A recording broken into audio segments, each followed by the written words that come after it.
Dia pegang buku gambarnya sama pensilnya udah megang posisi gitu. Saya ada di sini. Saya megang buku gambar juga. Nanti kita gak belajar ini ya Destin ya. Ayah, nih gambar kartun gajah ya yang lucu-lucu gini. Dia nggak ngikutin gambar saya, tapi matanya bukan ke saya, ngeliatnya ke sana. Hah?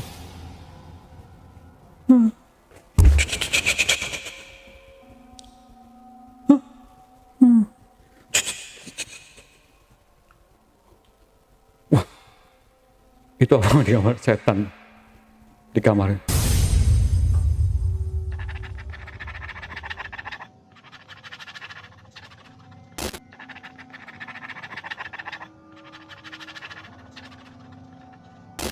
Boneka bayi kebetulan berada di ruang kedua, petak ruangan kedua nih.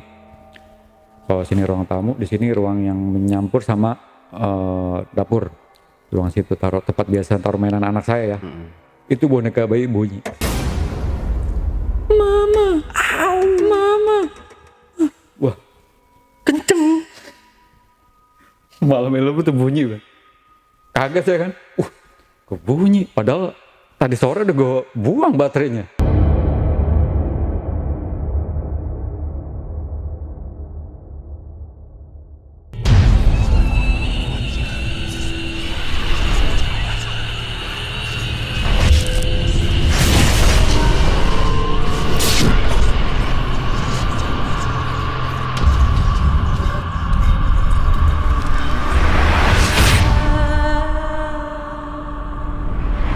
Assalamualaikum warahmatullahi wabarakatuh. Berjumpa lagi dengan saya, Ale, host Jejak Backpacker. Dalam obrolan misteri Jejak Backpacker kali ini, saya menghadirkan seorang narasumber yang pernah mengalami kejadian mistis. Tapi sebelum narasumber bercerita lebih panjang lebar lagi, jangan lupa untuk selalu support channel YouTube Jejak Backpacker. Pastinya dengan cara subscribe, like, komen, dan share sebanyak-banyaknya video-video YouTube Jejak Backpacker. Dan buat kalian yang punya pengalaman menarik, yang mau ceritanya diangkat di channel YouTube Jejak Backpacker, kirim cerita menarik kalian melalui nomor WhatsApp di 0852 123 45683. Tak lupa juga saya ucapkan terima kasih buat teman-teman yang selalu support channel YouTube Jejak Backpacker sampai hari ini. Assalamualaikum Bang Ari. Waalaikumsalam Bang Ale. Suatu kehormatan ya, Bang kasih, Ari Bang sudah datang ke studio Ya. Jejak Backpacker. Ya, Bang Ari, di sini Bang Ari punya pengalaman mistis, boleh dibilang mistis Bang ya. Ya. Oke, bisa diceritakan seperti apa sih pengalaman mistis yang pernah Bang Ari alami itu Bang? Oke. Sebelumnya saya mengucapkan terima kasih sama tim Jejak Backpacker yang udah mengundang saya kemari gitu. Di session ini saya mau bercerita tentang pengalaman ketika saya pernah mengajar les gambar anak berkebutuhan khusus atau ABK, autis dengan tingkat yang tinggi levelnya. Oke, di keep dulu ceritanya Bang. Ya. Nanti kita lanjut lagi. Tapi sebelum Bang Ari menceritakan pengalaman mistisnya, saksikan setelah OMG yang satu ini.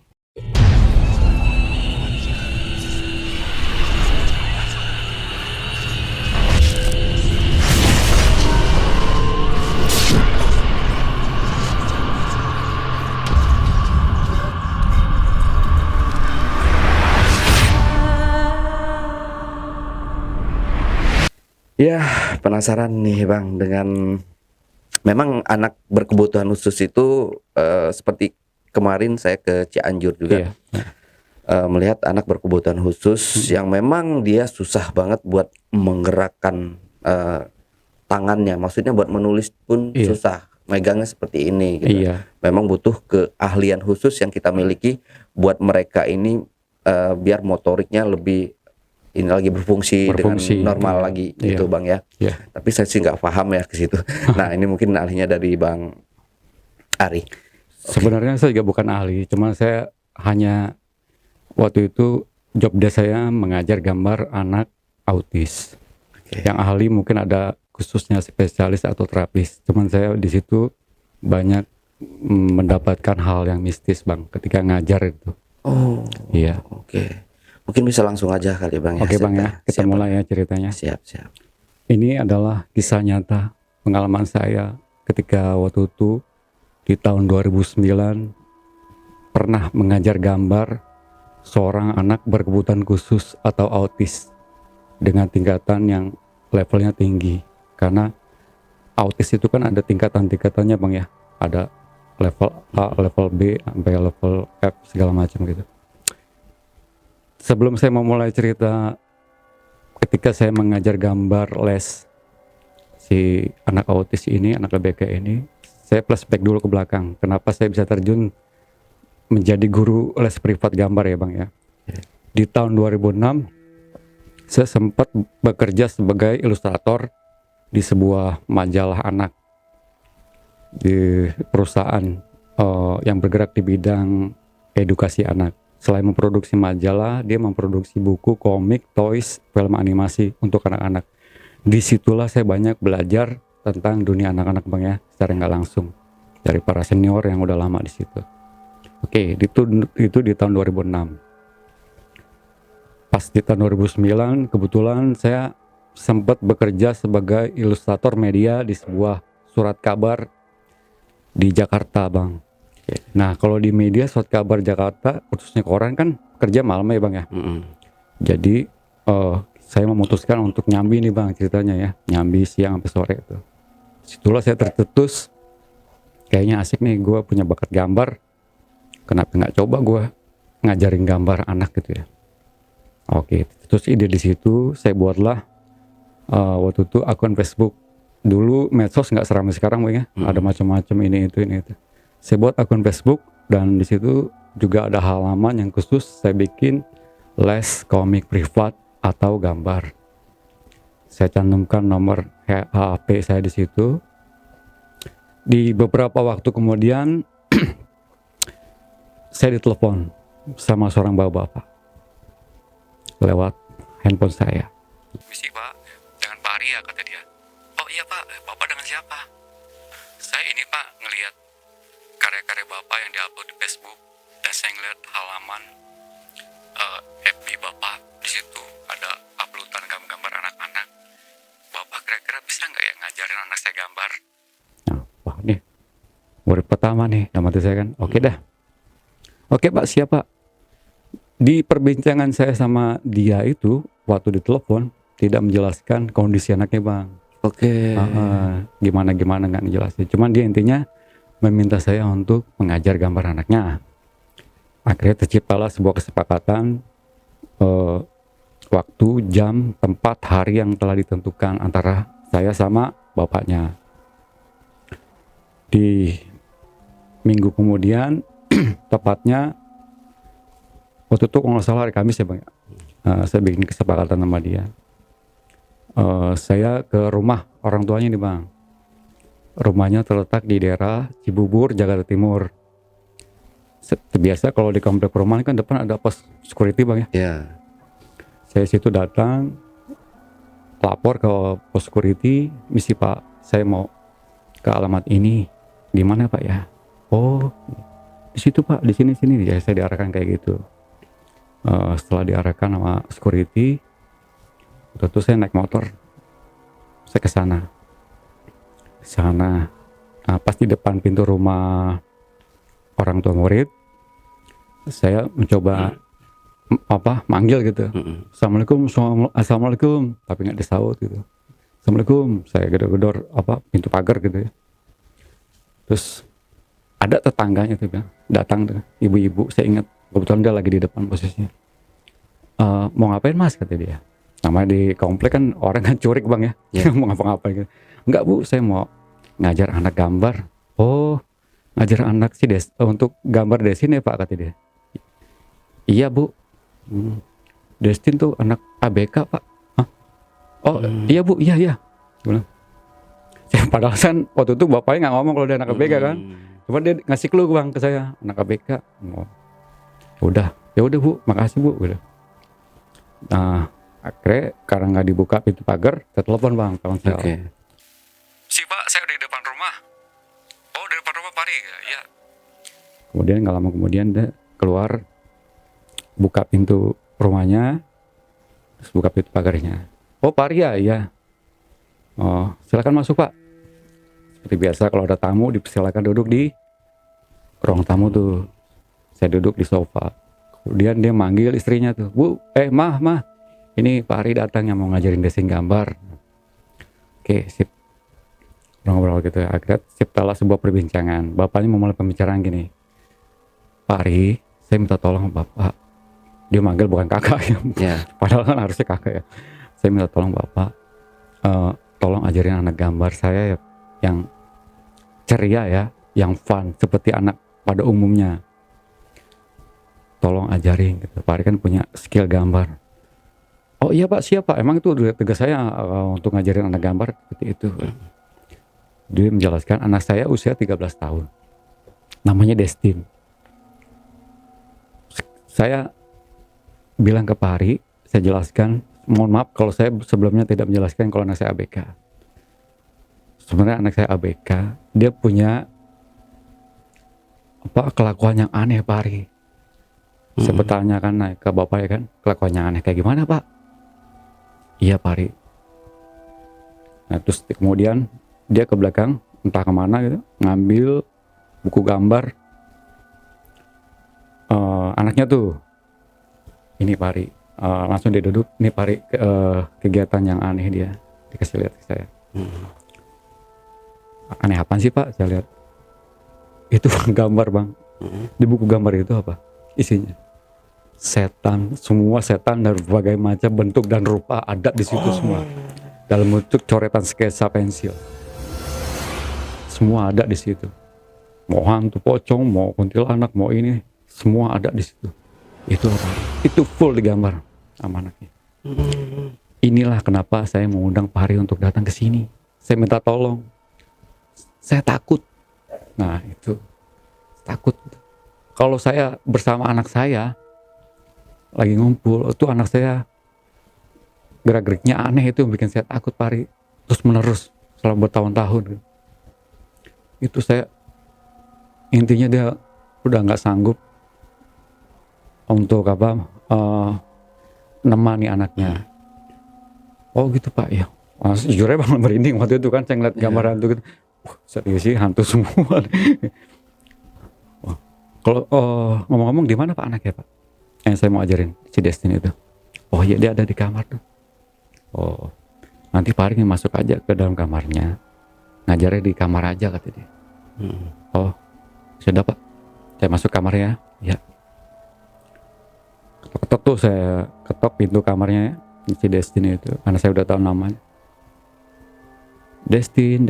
Oh ya sebelum saya cerita dia Chinese bang. Oh oke. Ya, non Muslim. Jadi saya kan kenapa waktu saya buka minta assalamualaikum gak disaut, ternyata di Chinese non Muslim. Ya udah saya bilang sepada tok. Kata bapaknya masuk aja, buka pintunya katanya. Oh ya Pak, saya boleh masuk? Iya. Saya buka. Pas saya buka, itu biasanya kalau saya sebelumnya saya ngajar juga, tapi ngajar anak-anak auranya tuh bang ceria. Ketika ngajar fun gitu ya. Ini ketika saya masuk ke dalam kamarnya tuh auranya bang horor banget. Karena ngelihat itu anak posisinya di ranjang tempat tidurnya itu apa Pak? Sambil memang boneka bayi gitu Bang gini.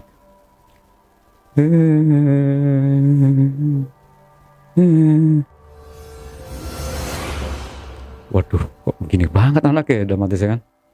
Mohon maaf, ini Destin ini cowok cewek? Cewek. Cewek.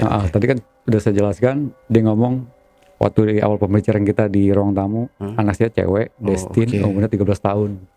Gitu. Oke, kita balik ke kamar Bang ya, cerita kamar ya. Saya, halo Destin, ini Kak Ari, mau ngajarin kamu gambar. Posisi saya waktu itu masih berada di sini. Dia di sini, tetap lagi gendong bayi boneka yang benar-benar mirip bayi gitu. Itu kayak si boneka bayi impor deh Bang. Mirip banget boneka ya. Begini lagi anaknya. Destin, ini Kak Ari mau ngajarin kamu gambar. Guru kamu sekarang di sini. Dia nggak nyaut, nggak apa bang, cuma ngeliat begini. Balik lagi. Emang begitu anak KPK. Saya udah mau maklumin ya. Oke, saya coba. Yuk, agak sedikit memaksa melepaskan bayinya bang ya. Karena kan kita sesinya untuk belajar menggambar ya. Mohon maaf, bayi lepas dulu ya bonekanya ya. Teman kamu lepas dulu ya. Karena kan anak gitu komunikasi kurang bang. Pakai bahasa isyarat juga. Ya. Udah, kita baca gambar dulu ya. Jangan agak sedikit maksa. Saya ambil boneka bayinya, saya taruh tuh bang di kasur. Oke. Yuk, ambil buku gambar kamu yuk. Kari tuntun. Nah, sambil nonton dia. Abang tahu ini gak pesulap Riana? Tahu ya. The Secret Riana. Itu gerak-geriknya Sama kayak dia tuh. percis. Kayak dia. Sedikit bicara, menunjukkan gerak-gerik yang aneh seperti mati hidup atau zombie. Dan kalau natap ya sorot matanya serem bang. Udah. Guys. Dia jujur aja saya merinding bang di situ kan, merinding lihat gerak-gerik anak kayak gitu kan. Oke, yuk ambil buku gambar yuk kita belajar. Terus belajar bersama. Nah, dia pegang buku gambarnya sama pensilnya udah megang posisi gitu. Saya ada di sini. Dia megang buku gambar juga. Nanti kita belajar ini ya Destin ya. Ayah, nih gambar kartun gajah ya yang lucu-lucu gini. Tahu nggak bang dia? Dia nggak ngikutin gambar saya, tapi matanya bukan ke saya, ngeliatnya ke sana.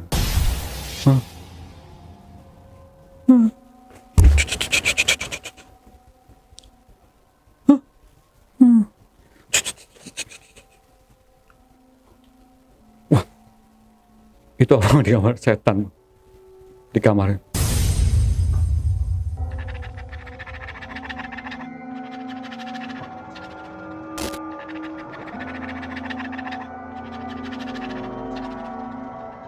Setan di gambar.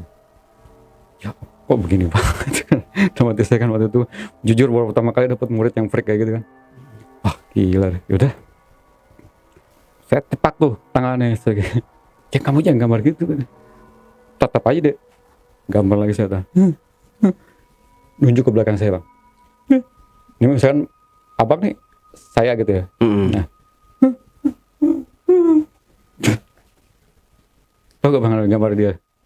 Kuntilanak di belakang saya. Saat itu saya dak dikduk. Ya, kok begini nih? Auranya horor banget rumahnya jujur. Horor. Waktu itu ya kondisi sore ya. Sore di mana lagi sepi-sepinya kompleks itu. Suasananya horor mencekam gitu. Pas saya lagi ngajarin dia gambar, tiba-tiba kayak bola mata saya kayak ada yang seolah-olah dialihkan ke satu titik tujuan di jendelanya. Itu yang saya lihat bang apa? Sosok laki-laki di depan jendela lagi begini. Wah kaget saya kan. Ya. Tapi di situ saya ngebeku sebentar, nge-freeze gitu. Wah apaan tuh gue lihat. Langsung ya udahlah ngelatin ke Destin lagi. Ayo Des gini. Gambar kayak gini ya, saya udah sempet agak putus asa juga tuh bang ya di hari pertama. Putus asa gue bisa apa enggak ngajar anak nih ya. Tetap pede terus bang, gambar hantu terus apa yang dilihat hantu semua dicoret langsung. Kalau sekarang zamannya doodles bang ya, coret-coretan gitu. Itu dari skala besar, sedang sampai kecil, setiap halaman digambar semua di situ. Bayangin deh bang, dari berbagai macam hantu penampakan itu. Yang dilihat digambar di situ semua. Gimana nggak ngeri coba? Bayang kayak begitu. Terus ada hal lagi yang aneh. Sebelumnya kan saya ngomong dia gendong boneka bayi yang saya paksa untuk dilepaskan dari tangannya. Saya taruh di tempat tidur. Abang tahu boneka bayi itu kan kalau kelopak mata kan cuma ngeliat buka tutup ke arah satu tujuan, titik satu tujuan ya. Itu boneka bayi yang di samping itu, tempat tidur itu bukan ke arah satu tujuan, buka tutup mata gitu, tapi nengok ke saya begini nih. Ah, tapi itu boneka bayi yang kayak bener-bener bayi kulit Bener. yang lembut gitu ya? Iya, kayak silikon bahannya bang. Iya, silikon Saya itu. sempet searching di Google pas ya sekarang ini kan ada, karena saya kan suka waktu itu kan mau beli boneka bayi buat anak, suka searching di Google. Oh ini boneka bayi mahal kayak gini gitu. Itu boneka bayi yang benar-benar mirip banget mirip gitu, buat bayi. bener matanya. Kayak begitu. Tuh oke. Aduh gila nih. Gini banget dalam hati saya kan. Gue sanggup apa kagak ya ngajarin anak. Freak banget. Waktu itu kan belum ada sulap Rihanna bang ya. Karena sekarang saya baru taunya sekarang Rihanna kayak gitu. Mengingat Rihanna itu, ngeliat Rihanna, deskripsi Rihanna, saya langsung keinget tuh bang. Wah menurut saya Desi nggak gitu dulunya gitu. Nah oke. Kemudian jadwal les gambar udah selesai nih kan 1,5 jam ya. Selesai. Dalam hati saya sialan banget nih, satu hari ini gue cuma dapat dikasih gambar setan sama dia, gue gagal ngajarin dia gambar yang fun gitu ceria kan. Oh belum dapet nih jadi oke. Putus asa dia, waduh bisa apa enggak ya besok ya.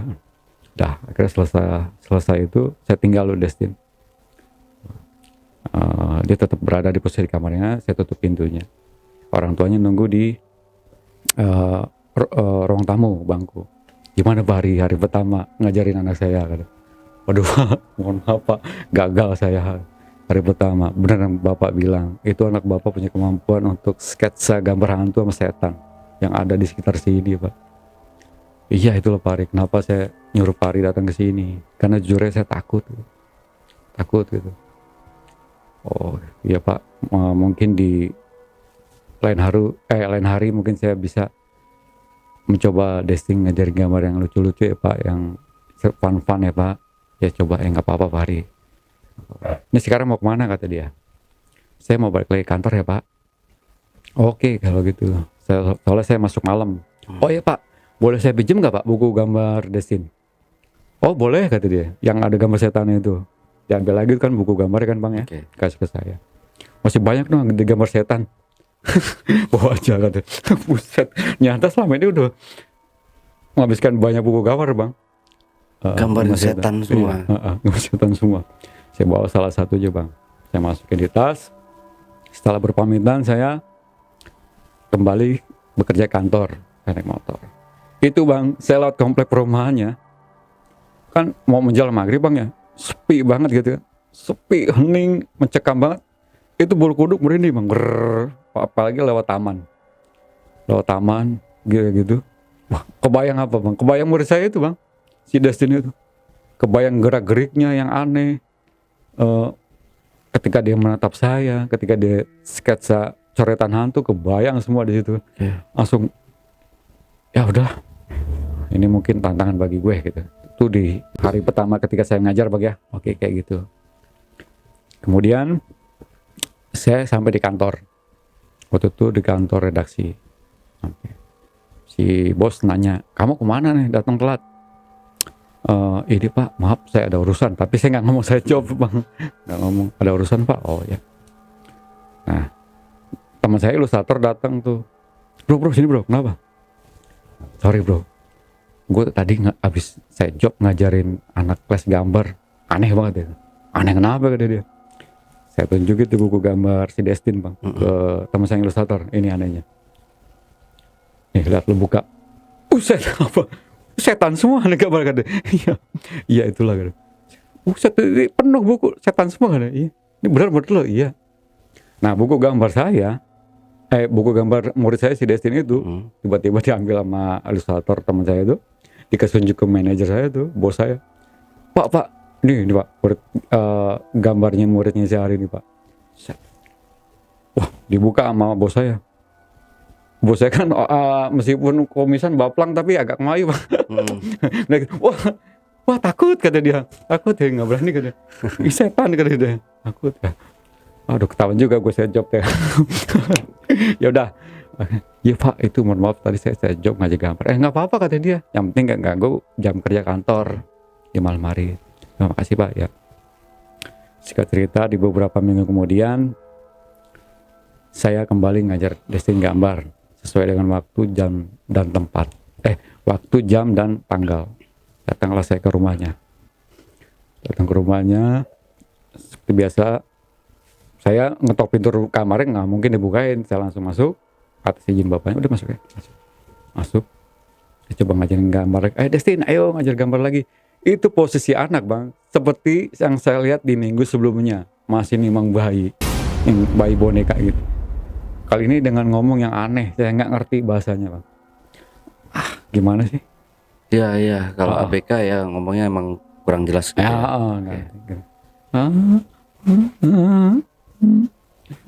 Sama ketawa-tawa. Ini amat menurut gua. Ya, udah yuk belajar gambar lagi yuk. Sini yuk.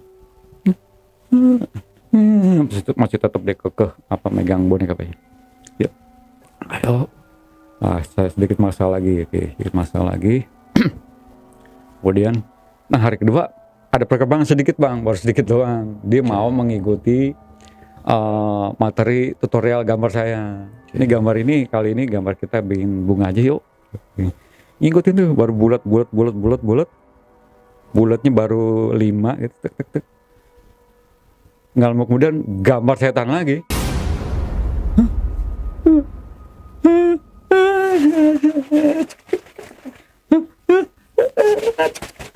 Itu buku dicoret-coret.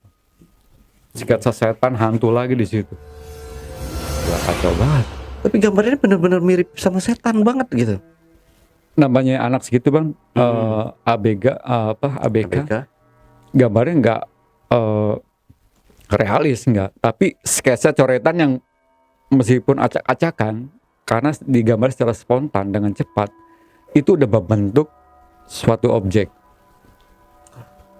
Misalkan kuntilanak rambut panjang nih, membentuk suatu objek. Oh itu kuntilanak. Terus ada membentuk kepalanya doang ada darahnya di sini nih, darah gitu. Itu. Terus ada pocong. Udah kebentuk meskipun nggak sempurna ya, tapi kan kita tahu. Oh itu gambar pocong, itu kuntilanak, itu kepala buntung, itu genderuwo apa. Meskipun nggak sempurna, beda sama expert ya. Kalau pekerja yang pada umumnya udah punya kalian menggambar, dia gambar secara spontan, ekspresif di situ. Dan situ timbul pertanyaan saya bang, ketika di kamar itu. Logikanya anak ABK itu kan motoriknya kan lambat bang. Betul. Pertanyaan saya adalah siapa menggerakkan tangannya biar jadi cepat?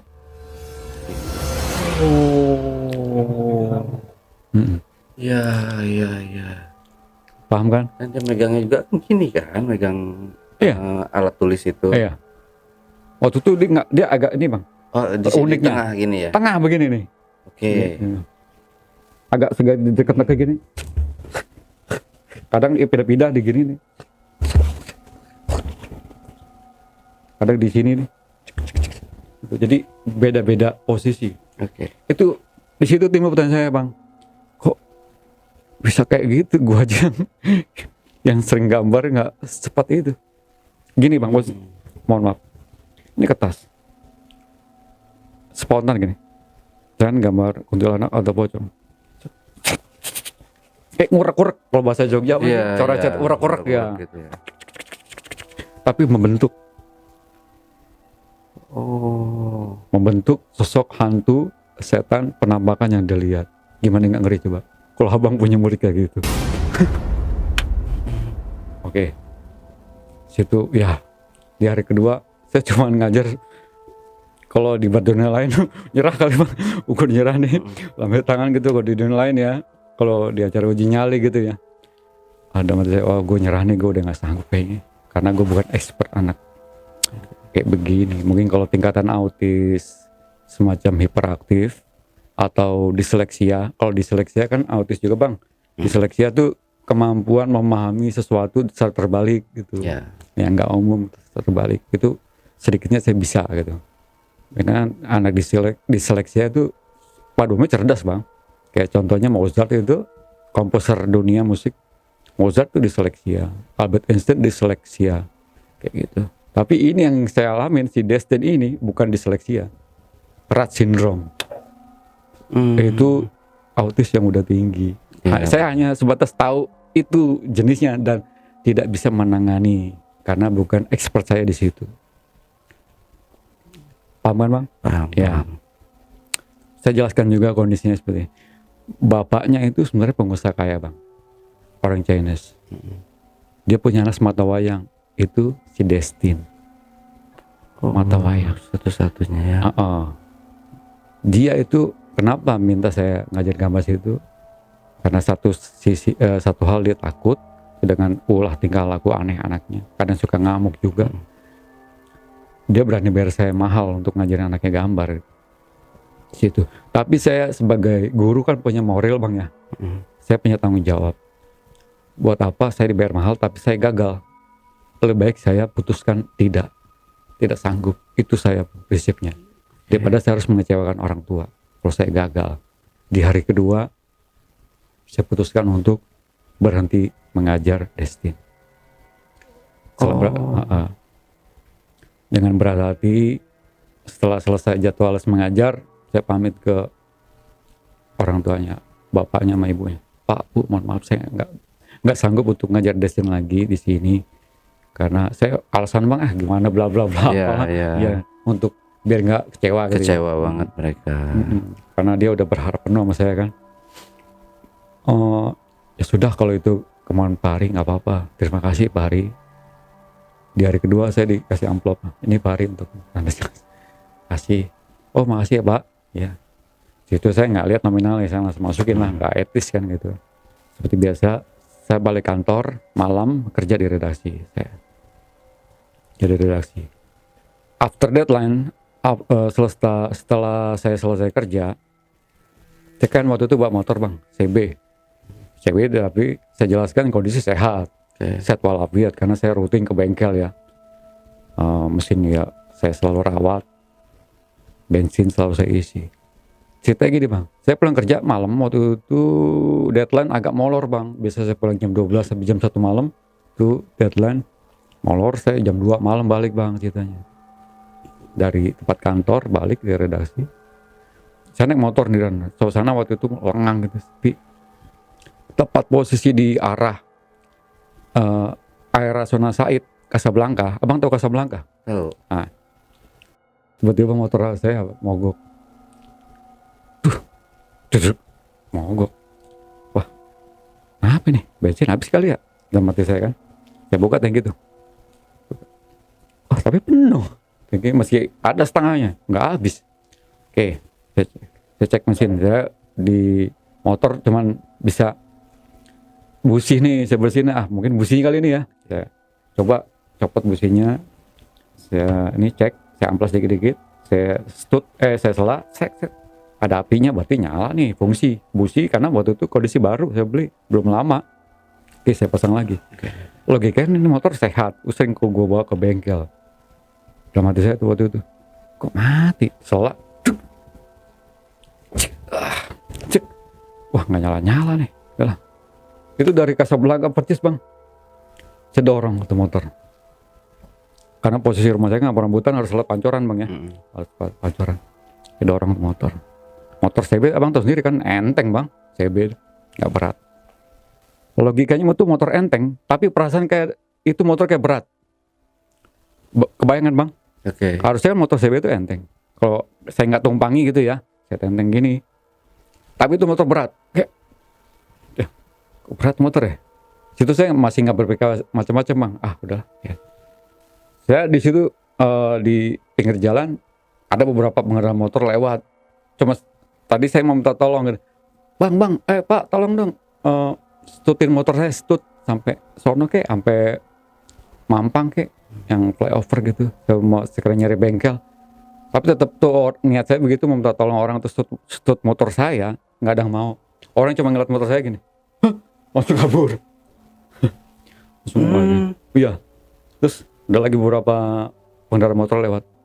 Pas saya panggil, Bang, tolong. Malam-malam itu. Stutin motor saya, tolong. Langsung dia ngeliat saya, Langsung kabur. Kabur. Nah di pengendara ketiga yang lewat, suasana saya gambarin lengang bang ya, malam hari itu jam 2-an, 2 sampai setengah 3, lengang sepi. Ada salah satu pengendara motor lagi lewat tuh, bang tolong saya dong bang, tolong stutin. Dia ngelas gini, "Wah, bang, kamu tuh bonceng pocong," kata dia. Wah gila, Oh. langsung dia kabur. Dong tuh saya, wah pocong, tapi saya nggak lihat, nggak lihat itu pocong kan, tapi saya nggak lihat. Dalam hati saya, kok berat ya? Iya pantesan berat ya. Adalah, tuh orang ngaco kali dalam hati saya kan. Saya dorong tuh motor, itu saya dorong motor dari Kasablanka bang, sampai MT Haryono yang mau ke arah Pancoran. Ya. Nah di MT Haryono kan saya capek bang ya. Aduh gila nih orang kadang mau gue mintain tolong stut motor. Itu bang, di jalan itu, pinggir jalan saya nepi. Saya coba sela lagi motor, saya sela. Duh, nyala, nggak pakai berkali-kali. Nyala, kondisinya seperti biasa normal sehat walafiat motornya. Wah kok nyala di sini lah mati. Nah pas ini kok enteng gitu kan. Enteng. Jalan lah. Alhamdulillah waktu itu saya selamat sampai rumah. Nyantai jalan. Pertanyaan saya adalah, kenapa tadi pas mogok berat, ya kan? Dan motor saya sempat mogok pas lewat Kasablanka itu. Waktu itu saya belum menganalisis impact apa, dampak apa setelah saya berhenti ngajar Destin. Di beberapa hari kemudian, saya punya anak nih cewek. Waktu itu usia 5 tahun. Usia 5 tahun, pas di rumah waktu itu kemudian saya libur kerja. Dia main-main sama anak itu, lincah anak saya di tangga. Pas main, kondisinya rumah kontrakan saya gambar juga. Saya ngontrak di rumah itu tingkat 2 bang, lantai. Jadi di bawahnya ada 2 petak, sini tuh 2. Otomatis kalau tingkat ada tangga bang ya, ke sini ya, tangga. Dan di situ di atas tuh kamar 1 doang, yang kadang-kadang jarang juga saya tempatin kan. Paling kalau ada teman-teman datang ya saya main ke situ, ke atas, kamar atas. Itu anak saya lagi main di tangga, tiba-tiba apa bang, jatuh. Langsung saya ini gotong anak saya tuh, wah kamu kenapa? Iya pak sakit aku, aduh tadi aku di tangga didorong sama itu anak kecil katanya, di tangga.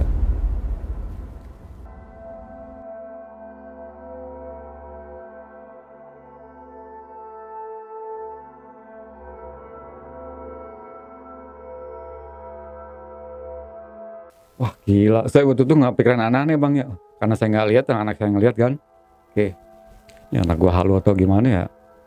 Ya udahlah, waktu itu saya sempat besoknya bawa ke klinik terdekat gitu kan, untuk diobatin gini-gini. Karena beberapa hari kemudian anak saya sakit-sakitan tuh bang, selama seminggu, panas, tinggi. Dia kadang suka berhalusinasi. Wah aku ngeliat itu tuh, serem banget tuh bah, tuh di tangga matanya melotot gitu. Takut tuh anak saya 5 tahun tuh bang. Wah waktu itu saya merinding dah.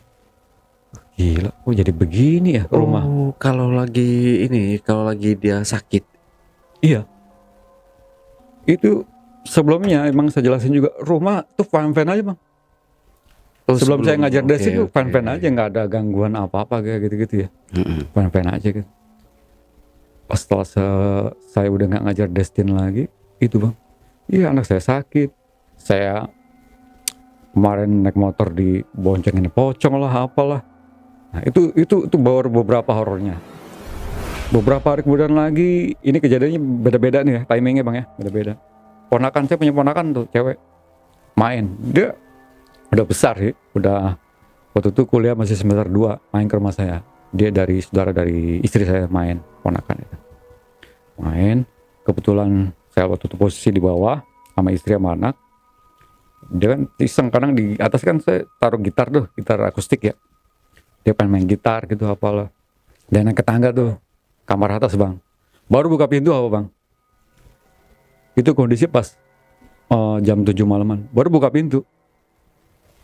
Yang dilihat apa? pocong gitu lihat. Di kamar itu.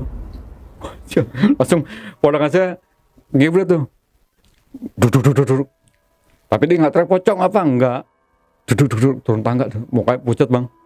Kamu kenapa? Namanya Dela ya bang. Kamu kenapa lah kata. Saya nanya kamu kenapa? Itu om tadi aku ngeliat pocong di atas kamar. Wah pocong masa sih? Ya. Halu kali gitu. Dalam hati, pas saya ngomong ke dia halu kali lu ah. Masa nggak pocong? Om itu selama ini sering main di atas nggak ada apa-apa kok. Oh saya gambarin. Kamar atas saya tuh fungsinya cuma sekedar ini aja bang. Emang jarang saya tempatin ke atas. Kadang kalau ada teman-teman main ke rumah itu saya langsung bawa ke kamar atas. Di situ saya nyediain gitar, ada kajon, ada keyboard ya, keyboard kecil. Karena saya suka musik band gitu. Kadang teman datang suka ngeband. Jadi intinya itu kamar emang jarang saya tempatin. Atau itu kamar paling saya gunakan untuk hal yang tertentu gitu loh. Kegiatan teman-teman itu. Saya tidur di bawah sama istri gitu. Intinya seperti itu. Dia ngeliat pocong waktu itu. Oke, itu cerita itunya. Ada suatu kejadian di selang waktu berbeda juga. Istri saya tuh lagi bikin susu buat anak saya. Anak saya kan masih 5 tahun, masih nyusu gitu. Lagi bikin botol susu di meja dapur. Lagi ngaduk-ngaduk. Ini botol susu di situ ya. Lagi ngaduk-ngaduk. Ini. Ngaduk-ngaduk. Terus dia mau naruh oleh sendok. Itu botol susu bang. Gerak gini. Kaget ya saya kan. Wah. Langsung digeser lagi. Misalnya saya gini. Tapi tetap ini lengah. Istri saya tuh mau naruh sendok lagi. Botol digini lagi. Geser lagi. Geser. Oh, itu istri kebetulan agak pemberani juga ya. Dia baca-baca doa. Udah jangan ganggu kayak gitu-gitu. Berani dia emang saya akuin. Akhirnya tuh botol nggak mati lagi. Itu dia cerita ke saya ya. Testimoni dia kayak gitu. Saya akhirnya ditampakin juga. Di rumah itu? Ya. Karena tadi saya bilang posisi kamar atas saya jarang saya tempatin. Paling untuk tertentu ngobrol sama kawan. Suatu ketika saya tidur di atas. Pas libur juga kejadiannya. Oke. Malam itu saya tidur. Itu tuh nggak bang. Saya lagi tidur begini. Posisi begini nggak mau belakang. Ini kan ada karpet. Bangku. Di tembok ini. Posisi saya biasa begini. Itu bang. Pas saya nengok ini. Pocong bener. Wah. Di situ saya langsung. Sok. Duk, pocong. Jadi yang saya lihat itu jelas banget sok pocong, mukanya mohon maaf ini kan ikat itunya begini. Itu hidungnya masih ada kapas di sini. Kayak masih pocong baru gitu ya. Nggak seperti orang-orang cerita kalau pocong gosong apa. Ini kayak pocong baru. Tapi pocongnya tuh nggak bang, mukanya siapa? Masih pocong baru, istilah mayat baru ya, itu muka saya. Ini asli. Ini ada apa gitu kan dalam hati saya kan. Mikir-mikir beneran ponakan gue ditemuin pocong di kamar ini kan. Gue juga ditemuin. Itu pas saya setelah ketemu ditampakin pocong, saya cerita tuh teman-teman kantor. Bro, gue masa ditemuin pocong tapi muka gue. Oh gila lu masa sih? Iya. Saya cerita ke manajer saya juga. Manajer saya nggak percaya kayak gitu kan bang ya. Oh, intinya tapi dia apa sih skeptis gitu masalah itu. Saya punya anak cewek 5 tahun. Tadi saya udah jelaskan cewek. Seperti biasa anak cewek orang tua selalu beliin boneka dong ya. Saya beliin boneka bayi itu. Boneka bayi yang dimana bersuara dan ada baterai. Paham kan abang? Ya. Nah, ada baterainya. Pada waktu itu kebetulan baterainya habis nih. Kalau habis logikanya suara nggak ada dong ya? Nggak bisa dihidupin lagi. Nggak bisa mama, nggak bisa gitu kan? Oke. Pada waktu itu habis energinya saya buang tempat sampah bang. Oke. Tempat sampah. Dan saya belum sempat beliin baterai baru. Baterai itu ada 4 saya ingat. baterai apa sih kalau itu tuh? Yang kecil-kecil? Baterai A3. Ya saya buang tuh. Pas sampah ingat saya buang. Di malam Jumat, Bang, boneka bayinya itu pas kita lagi asik-asik tidur gitu ya. Lagi baru-baru mau tidur. Kan boneka bayinya nggak berada di, waktu itu saya lagi sama istri sama anak abis nonton TV udah geletakannya tuh di karpet. Oke. Gini, karpet. Geletakan habis gitu.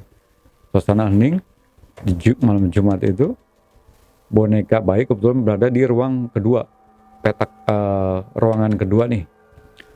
Kalau sini ruang tamu, di sini ruang yang menyampur sama dapur. Ruang situ taruh tempat biasa taruh mainan anak saya ya. Itu boneka bayi bunyi. Mama, au, mama. Wah, Kenceng. malam itu tuh bunyi udah. Kaget saya kan. Kok bunyi? Padahal tadi sore udah gue buang baterainya. Itu demi Allah bunyi. Wah langsung saya bangun istri tuh. Mah. Nah, tuh boneka bayi. Anak kita kok bunyi ya? Masa sih Pak? Disamperin tuh Bang. Masih bunyi. Sama istri saya mana? Gue merinding sore ini. Samperin. Masa sih Pak? Tadi padahal boneka bayinya ini baterai udah saya buang ke tempat sampah. Nah, Mama, itu nggak berhenti Bang. Bunyi terus. Mama. Wah. Wah, terus saya ngecek lagi Bang. Emang udah nggak ada baterainya, kenapa bunyi? Saya gini, brak, bunyi. Masih bunyi terus. Bunyi, saya gini bunyi. Mama. Wah, langsung saya saking kesel Bang ya. Saya banting boneka bayi. Brak, kaget, takut kan. Langsung saya ke tempat depan, tempat tadi saya di mana istri sama anak saya ngumpul tuh. Semua aduh kacau banget ini. Udah saya banting tadi berhenti, hidup lagi. Mama, wah aduh.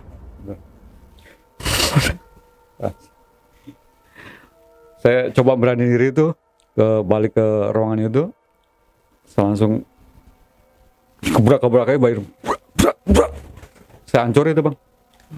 Boneka bayi. Brak. Hancur gitu. Dah. Saya buang tong sampah tuh bayi. Paginya anak saya ya setelah bangun tidur besoknya gitu. Pak, bonekaku mana? Udah papa buang pas sampah. Wah, nangis anak saya kan. Waduh, minta boneka bayi. Ingat boneka bayi ya Bang? Saya langsung keingetan murid saya si Destin. Oke. Kebiasaan dia di mana saya sebelum ngajar gambar selalu nimang boneka bayi gini. Langsung tuh. Padahal saya udah nggak ngajar Destin lagi kan. Kebayang, gue jadi ingat Destin gitu. Tapi itu tadi bonekanya setelah dibuang hancur itu nggak teriak mama lagi. Enggak. Udah saya hancurin. Udah saya gimana sih udah hancurin. Brak. Udah saya injek pala segala macam. Namanya orang sok panik Bang. Ngeliat kayak begitu. Langsung saya kesel kan. Di situ nggak bunyi lagi. Oke. Itu kejadian nih, saya ingat waktu itu. Nah, di situ saya langsung ingat Destin juga suka mainin boneka bayi. Oke. Itu di teror ini ya, pas boneka bayi. Ada lagi ketika waktu kerja di redaksi saya punya band indie, di mana personal bandnya itu teman-teman kantor. Nah, suatu ketika pada main ke rumah, ada 2 orang main ke rumah. Nah, malam-malam saya bilang sebelumnya sama abang kalau saya ada tamu, kawan-kawan atau siapapun saya bawa ke kamar atas Bang ya, Yeah, di rumah betul. saya, kamar atas. Kita gitaran tuh Bang. Dulu HP masih, kalau sekeren-kerennya ya HP Nexian musik tuh. Itu udah keren dah, udah ada musiknya. Belum ada Android lah, kita nggak bisa YouTubean atau apa. Masih seri model kayak BBM gitu ya. Yeah. Saya rekam tuh iseng sama teman-teman. Iseng rekam. Gua ada lagu nih bro, ya. Kita rekam yuk nih, kayak gini nih materinya. Pakai gitar akustik. Lagi nyanyi. Saya ingat nyanyi lagi. Biasanya kalau habis ngerekam lagu, kita nyetel ulang tuh Bang ya, hasilnya kayak apa. Sama teman-teman saya dua. Wah ini bro, lagu kayak gini bro, materi lagu baru gue. Kayak gini ntar kita mainin ya. Pas saya play, tau gak Bang, di rekaman itu ada apa? Suara kuntilanak. Pas lagi nyanyi lagu rap lagi. Kau adalah bulan purnama yang menemani sepinya hati. Hihihi. Itu apa di rekaman itu? Padahal nggak ada waktu pas nyanyi. Nggak ada, asli. Itu kerekod, rekaman itu kerekod. Pada waktu itu teman-teman saya, wah kok bisa ada suara kuntilanak deh bro, kode. Iya, itu suara emang nggak kencang bang, tapi samar dan jelas gitu, nggak mendominasi dari rekod Lagu, saya ya. lagu ya. Itu di backsoundnya gitu, namanya backsound ya. Bayangin bang, di kamar atas kayak gitu, waduh, aduh gue merinding tuh. Sama teman-teman juga bingung, kok bisa begini ya Ria? Nggak tahu deh, kayak ngalamin kejadian aneh-aneh banget di rumah ini ya. Padahal sebelumnya di rumah ini nggak ada apa-apa loh. Gue nampalin, gue saya ceritakan juga, saya di situ ngontrak 8 tahun bang. Nggak ada sebelumnya. Pasca saya setelah selesai mengajar Destin aja didatangin diganggu sama sosok yang nggak jelas kayak gitu lah. Ponakan saya ditemuin inilah, anak saya dijorokin di tangga lah, istri saya ketika bikin susu di botol, anak saya bergerak sendiri segala macam lah, saya ditapekin pocong lah apa. Pasca setelah saya selesai mengajar murid ABK yang bernama Destin. Gitu. Terakhir Kemungkinan dari si Destin ini punya kekuatan magis misalkan gitu. Maksudnya gini, bukan kekuatan magis ya, jadi kayak di sinetron. Dia ada kelebihan, selain dia berkebutuhan khusus, dia ada kelebihan sendiri. Model kayak Sixth Sense gitu. Betul. Nah, mungkin karena si Bang Ari ini pernah mengajar di sana, atau mereka ini merasa terganggu mungkin dengan kehadiran Bang Ari. Lalu setelah Bang Ari resign atau mengundurkan diri untuk mengajar si Destin ini, bisa jadi mengikuti Bang Ari. Statement abang betul. Itulah yang saya tangkap, asumsi saya. Betul, tepat sekali. Itu yang saya sempat kirimin VN saya ke abang seperti itu. Mungkin teman-teman gaib dia, si Destin, atau teman-teman imajiner dia, dia nggak terima. Saya ngusik si Destin, musik dalam artian belajar gambar. Seharusnya si Destin main sama mereka. Di situ. Gila. Ini kayak gitu. Abang berarti paham, cerdas. Saya akuin abang cerdas, bisa membuat sebuah kesimpulan yang nyaris sama ya saya. Itulah yang saya tangkap. Saya berasumsi seperti abang. Oh mungkin ini teman-teman Destin kali yang nggak suka saya waktu ngajar gambar. Akhirnya dia nyerang saya. Saya sempat cerita ke abang sebelumnya ya. Kalau buku gambarnya itu saya bawa, ya kan? Oke. Waktu itu buku gambar yang saya bawa, yang isinya setan semua, hantu semua. Waktu saya bawa ke kantor kan saya taruh sesuatu kan, selalu saya taruh di laci meja kantor bang. Saya kunci selalu saya bawa. Setiap orang yang kerja di situ selalu bawa kunci masing-masing laci meja kantornya. Itu berada posisi ini meja, ini monitor, ini CPU, ini laci meja di bawah. Laci khusus kayak loker kecil gitu. Setiap meja tuh ada untuk barang pribadinya atau apa nyimpan gitu. Saya ingat banget itu buku gambar yang isinya setan ada di laci itu. Saya kunci, saya taruh di situ. Nah ceritanya begini, ingat ya. Suatu ketika di beberapa hari kemudian, aneh ini di luar nalar sama logika. Buku gambar itu ada di kamar saya yang atas rumah saya. Di situ kebetulan waktu itu saya preparing mau berangkat ke kantor tuh kan, masih sore. Saya biasa ke atas dulu untuk ambil apalah sesuatu. Pas lagi buka pintu kamar atas, persis di meja di kursi, ada kursi bambu tuh situ tuh biasa suka kita duduk sama teman-teman. Itu posisi buku gambar Destin yang isi setan sama hantu ada di atas kursi itu, kursi anyaman bambu. Kaget lah saya lah. Uset. Perasaan waktu itu ku taruh di kantor, di laci meja kantor. Kenapa ada di situ? Siapa memindahkan? Ya, siapa memindahkan?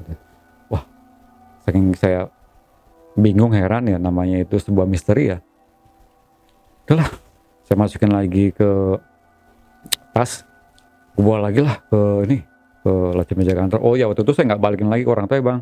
Waktu setelah saya selesai ngajar si Destin tuh, yang saya udah mundur lah, nyerah gitu, itu saya nggak balikin lagi ke orang tuanya. Emang waktu itu posisi saya taruh aja di kantor gitu, di laci meja itu. Pas saya udah preparing sore itu mau ke kantor malam, saya masukin tas di kantor, saya masukin lagi tuh di laci meja kantor, buka, taruh lagi tuh buku, udah sini aja, kunci, kantongin kuncinya. Besoknya buku gambar itu, ketika saya pulang kerja nih, berada di rumah, ada lagi buku. Gila. Gimana nggak serem? Dimana buku itu dalamnya ada setan dan gambar Destin yang berupa coretan hantu dan setan, semua ada di situ. Gimana nggak serem tuh, buku ada lagi di situ. Itu yang jadi pertanyaan saya.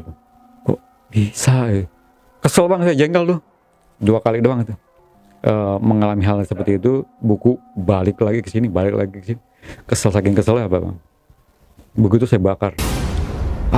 Ini udah nggak beres nih. Rumah gue jadi nggak karu-karuan nih. Diganggu inilah, saya bakar tuh buku gambar bang. Ambil korek gas rokok saya bakar di teras atas. Kemudian ada teras kecil dikit. Dan itu ada ventilasi yang berupa pagar jeruji besi lah gitu ya, untuk kedepannya itu.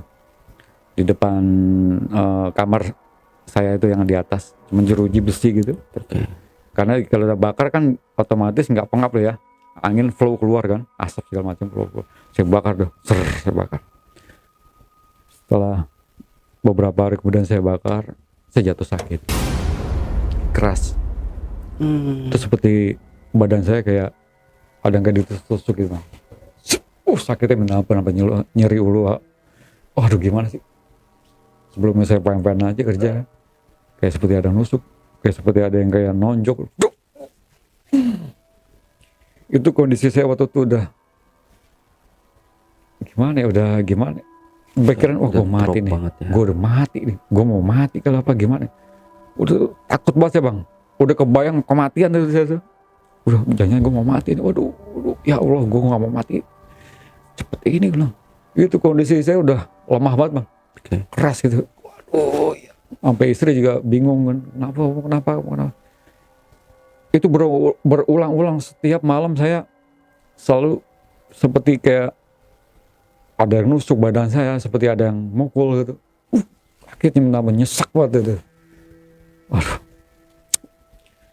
Akhirnya bingung deh. Pas beberapa hari itu saya nyium tuh bau kemenyan di rumah saya. Baru kali itu nyium bau kemenyan, nganter banget. Waduh gila. Apalagi ini gangguan ya kan. Inilah itu. Udah lagi sakitnya begini. Itu saya bilang ke istri, aku udah gak kuat banget. Kalau aku mati tolong ikhlasin. Udah nyerah banget sih bang. Ya nggak nahan. Wah, berobat ya pak ya. Aduh sakit banget ya. Nah kebetulan waktu itu istri mau bawa saya ke klinik tuh bang. Karena waktu itu ya saya sempat bilang udah nggak usah ke klinik, udah Ben, aku gini aja, nggak mau ngerepotin kamu kan. Udah pak ke klinik. Saya sempat nggak pernah mau itu. Kemudian beberapa kemudian kan udah mau bawa ke klinik deh. Mau dibawa ke klinik kami, saya tetangga keluar tuh. Kenapa tuh Pak Ari katanya? Iya nih sakit, suami saya sakit keras ya. Kebetulan ternyata saya baru tahu tetangga saya itu orang pintar bang.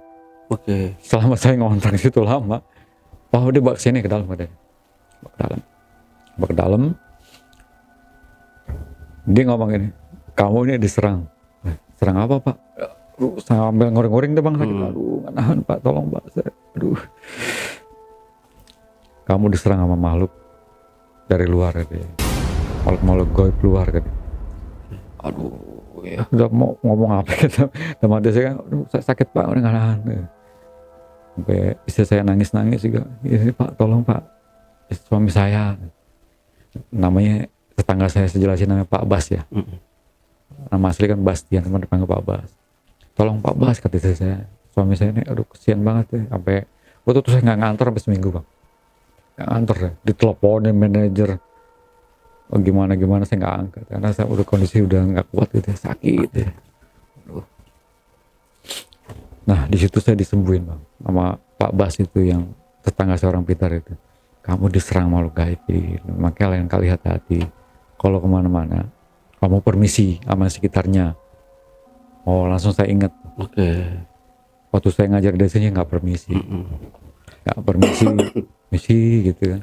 Saya cuman ngajar gitu aja. Kenapa saya nggak permisi? Karena dia kan, mohon maaf ya, dia non muslim, nggak mungkin saya misi assalamualaikum atau apa kan. Ya udah. Ya kamu harus misi ya makhluk-makhluk di sekitar situ. Ya Pak, akhirnya sembuh bang. Sama bapak itu sembuh nih. Tanpa ada sesuatu gini doang nih, badan saya nih. Kayak ada energi gitu, kayak ngalirin apa gitu, hawa energi gitu.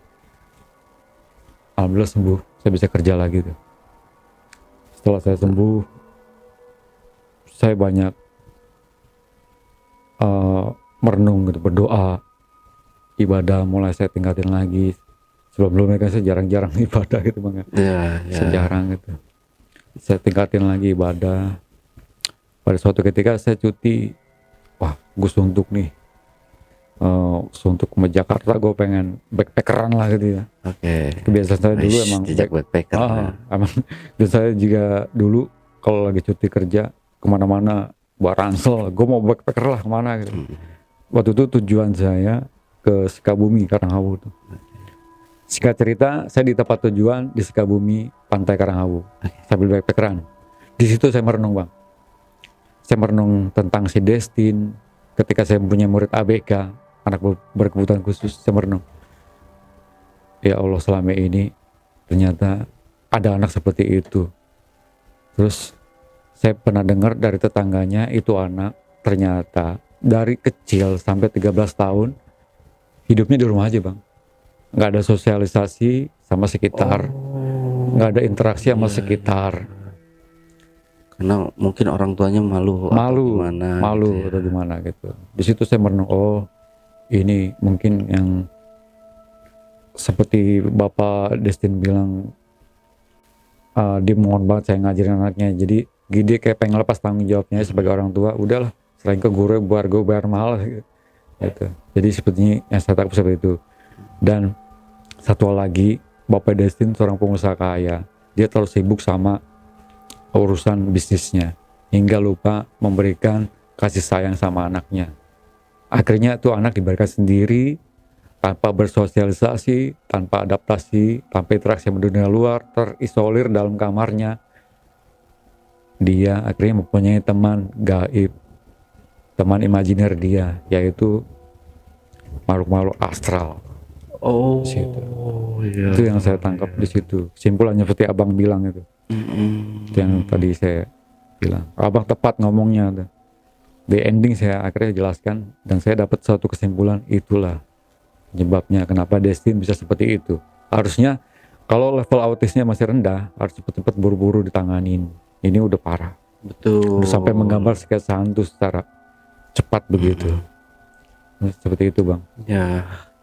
Kalau misalkan udah, ya kita sebagai orang tua memang harus udah paham lah bahwa anak kita seperti ini. Iya. Udah kelihatan gelagatnya dari awal juga kan kita udah ngelihat. Harus peka lah bang ya. Peka gitu. Oh ini udah gejalanya nih. Kita harus benar-benar harus kita cepet tanganin seharusnya. Gitu. Tapi itu kemungkinan si Destin ini dari dia gejala awal sampai ke autis yang tingkat tinggi itu dibiarkan saja nih sama orang tuanya. Jadi kasihan sekali ya kalau ngelihat keadaan si Destin ini. Di situ saya sempat berpikir kasihan benar bang, seperti abang bilang kasihan ya. Anak segini cantik lagi bang, putih kulitnya, wajahnya oriental. Itu kalau anak normal cantik. Bisa jadi model bang. Kalau besar ya. Itu sayang ya anaknya cantik, gimana sih kalau cantik tapi berkebutuhan khusus ya akhirnya jadi kayak begitu ya, punya kebiasaan yang aneh-aneh akhirnya jadi aneh gitu karena berteman sama makhluk-makhluk astral di sekitar gitu. Tapi setelah Terakhir nih Bang Ari, setelah Bang Ari sembuh dari sakit dan alhamdulillah dari situ udah nggak ada kejadian-kejadian lagi Bang. Ada satu lagi di ending cerita. Begini ceritanya Bang.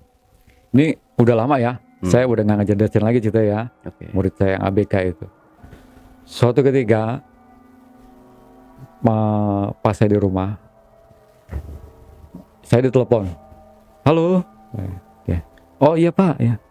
Waktu itu saya jelaskan juga nomor Bapak Destin orang tua Destin udah saya hapus Bang ya, karena sudah lama. Telepon, karena nggak tercantum nama di situ Bang, cuma nomor ya kalau di HP. Ini siapa ya? Iya ini siapa Pak? Saya nanya ke dia. Oh saya orang tuanya Destin, Pak Ari kata dia.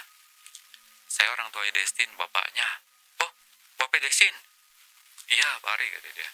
Iya kenapa Pak? Ada apa Pak? Pak Ari bisa minta tolong nggak ajarin Destin lagi gambar? Aduh di situ saya gimana Bang? Kayak gitu. Udah mau ngomong gimana ya nggak enak ya Bang ya. Aduh mohon maaf Pak, saya nggak bisa gini-gini, saya jelasin alasan bla bla bla bla gitu. Terus dia ngomong.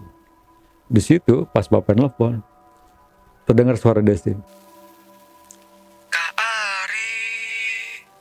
Hah? Saya ngomong. Langsung kebayang, wah ini murid freak lagu lagi. Tapi Kak Ari gitu. Emang sebelumnya udah jelas dia ngomong? Hah? Nggak jelas kan? Sebelumnya kan dia nggak jelas ngomong. Iya. Ya kan? Oh, Abang kan tahu kalau anak ABK gila ngomong betul. Di situ yang aduh gue merinding di sini. Wah. Udah setelah itu ya udah pas dia Bapak nelfon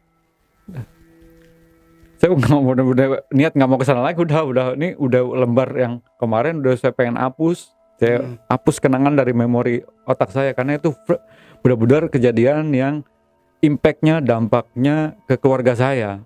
Betul. Dari anak saya sakit, didorong makhluk ini, istri saya diganggu ini, ponakan saya ganggu ini, saya sendiri yang ngalamin seperti itu. Saya udah pengen ngelupain kejadian itu Bang, udah saya pengen kubur gitu. Kejadian kayak gitu saya nggak mau ingat-ingat lagi, udah cukup. Oke. Di situ. Wah luar biasa Bang ceritanya ya, telah cara menghadapi anak-anak berkebutuhan khusus. Terakhir Bang, mungkin ada yang mau disampaikan ke teman-teman di rumah sebelum kita akhiri ceritanya. Ini kesan saya ketika punya murid yang bernama Destin, anak berkebutuhan khusus atau anak ABK. Dan ini merupakan kisah nyata, pengalaman sering saya alami seperti itu adanya. Di sini saya banyak mengambil pelajaran moral dan hikmah, terutama untuk diri saya sendiri.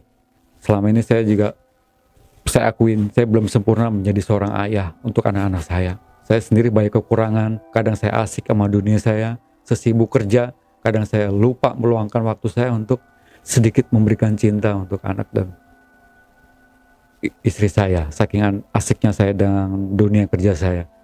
Disinilah adalah pelajaran moral dan hikmah yang saya ambil dari kisah Destin beserta pengalaman misteri yang saya alami ini. Oke, Bang Ari. Nah, Backpacker, itulah tadi obrolan misteri jejak backpacker bersama narasumber kita, Bang Ari.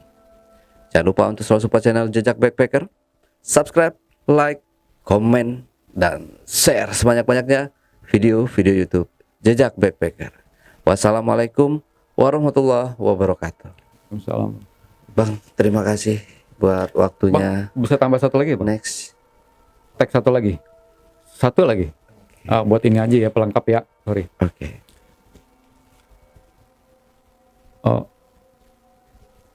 Untuk Destin, saya yang pernah menjadi guru gambar dia. Untuk Destin khususnya ya, murid saya, Kak Ari mohon maaf bila Kak Ari nggak sanggup untuk ngajarin gambar Destin. Mohon maaf sekali lagi. Itulah permintaan maaf saya. Mungkin ada sanak keluarga atau siapa familinya yang melihat tayangan ini, saya mohon maaf. Meskipun ini kejadiannya sudah lama, dari tahun 2009, dan saya sendiri nggak ngerti kondisi Destin sekarang. Jujur saya kangen Bang Madi.